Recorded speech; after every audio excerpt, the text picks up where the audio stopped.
Hello Atari Museum followers.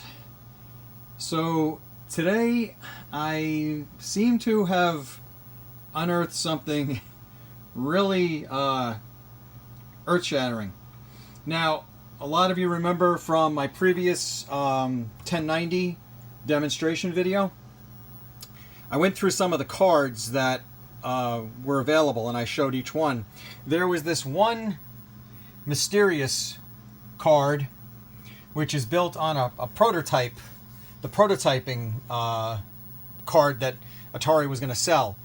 Wasn't really sure what the purpose of this was, but today I was going through a box of assorted items that came when I got this second 1050 and I got the additional cards, and I had gotten this really revealing piece of hardware, which was an LCD display, which was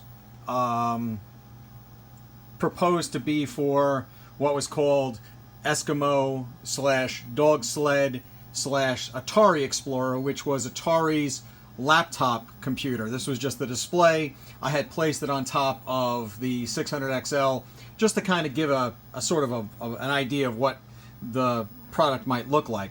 So while I'm going through a bunch of things, I find this cable. And there was this cable mixed in with the box, and I'm like, what is this cable? What's the point of it? And the ends were twisted really, really sharp on it. And I'm like, this obviously had some kind of purpose. And I'm like, what the heck could this be?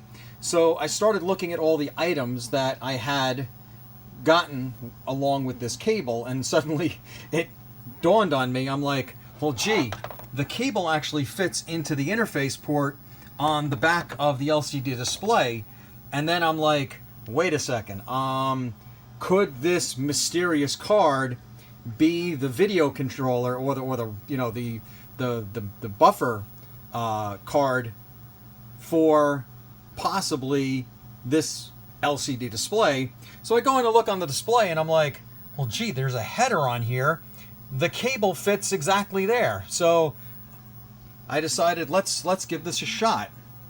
So here we go. I'm going to now notice the screen here. I'm going to turn it on. I'm going to turn on the 1090, I should say. You'll notice the screen kind of powers up. Of course, there's a couple of lines here. Now watch what happens when I turn the 800XL on.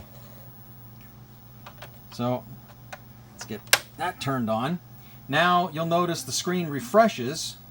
Now I've got to kind of move down here a little bit because the contrast is apparently off, and you'll notice something here.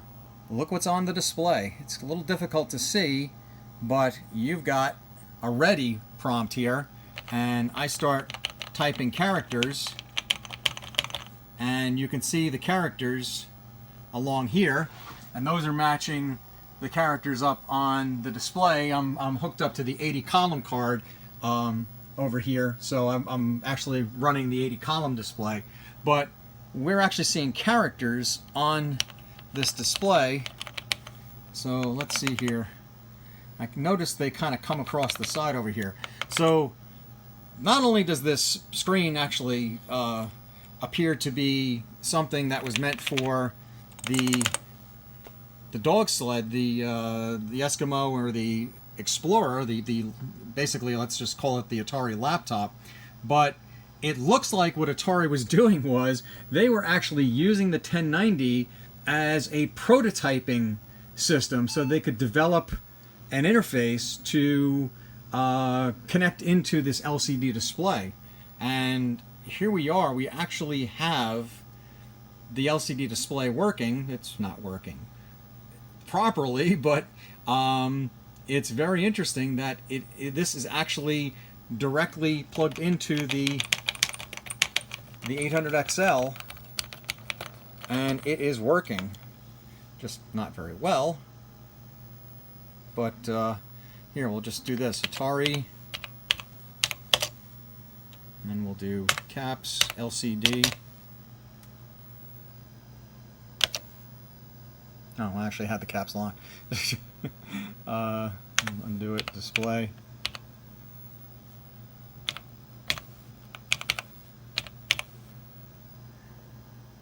I guess I got to see if there's a way on the board, though it's now sealed into this case. It would be interesting to see if this, there's a contrast setting on it, although I didn't notice any previously. But it's working, and it's matching the display that's coming up on the 80 column. I would assume this is also matching if I came up in the normal Atari 40 column, it would still match it as well. But it's very, very interesting to see this is actually working, and it's connecting directly in through this cable back here directly into this card that's in the 1090. So I'm going to dump this ROM, and I'm going to see if we can do a little more digging. And this is really, really some interesting stuff. Keep you posted, see what else I can find. One of the next things I am going to be working on is trying to get the 1060 to boot. For some reason I've not been able to get the CPM to boot on this. I'm going to keep working on it.